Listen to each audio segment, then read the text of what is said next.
Hey guys, welcome to my weekly reading session from my book RRRauw. And people that follow me know that I've been wandering around the globe for quite a bit ever since the love of my life so far died of an all-you-can-eat cancer, and that was in the end of 2018. And within a year I sold our home.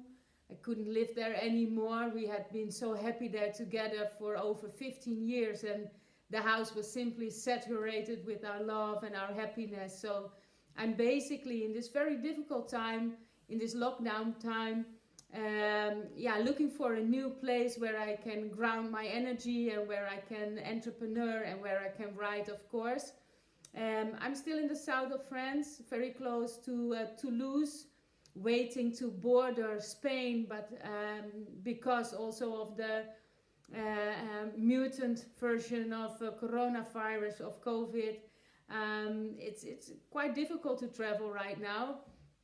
And I decided to go back to Holland for a couple of months, also to make some arrangements and to meet, of course, with my loved ones and friends, family. And whenever it's possible, I will go back to Spain, to my favorite region. It's called Asturias. And I hope to go back soon and to buy some property there. And let's see what will happen. And we are, just wait a second. We are at week 7 of my book RRRauw. It's 52 weeks of love, travel and tangerines. And I start to read now. And putting on my reading glasses because over 45, you know. Okay, week 7. On New Year's Day, I walk to the city center for an oliebol and a glass of bubbly. I take €5 from the pink piggy bank that you've fattened up for years to take me out on a special date. On my way out, I see a rainbow that looks too shy to show its true colors. It paints against the sky in light aquarels, making this heavenly bridge a withdrawn, sad and melancholic feel.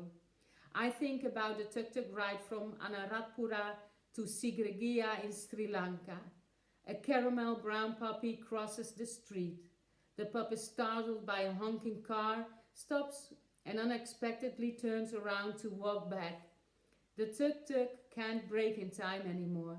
I turn my head away, feel a bump and scream, "Stop, stop!" I jump out of the tuk-tuk to run back. The puppy is perfect, soft and warm. I lay him to the side of the road. When we walk out of the guest house that evening, I see the brightest rainbow ever. Under its arch, children play soccer under grass. "This one is for you, puppy," I say out loud. Out of his mouth a streak of blood, bright as the red in this rainbow. Powerful colors match perfectly with such a pure young spirit. I bet they shot Puppy to the sky like a rocket. Last weekend I did something big, exciting and counterintuitive. I flew to Stockholm, to Minna, who has known you for at least 20 years and with whom my immense loss feels safe. I have Netflix, champagne and chocolate, Minna texts. Here you can also retreat to your grief cave. At Schiphol Airport I feel alternately euphoric, anxious, adventurous and nauseous.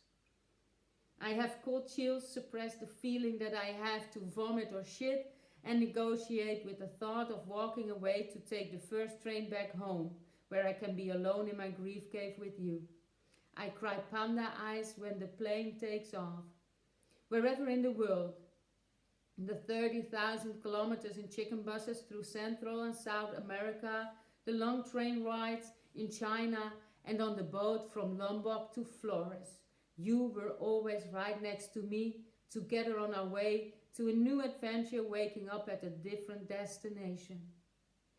During takeoff, I think about your moment of death. For a short while, you roar like a jet engine as if you were speeding up on the runway to heaven. All of a sudden, you turn quiet.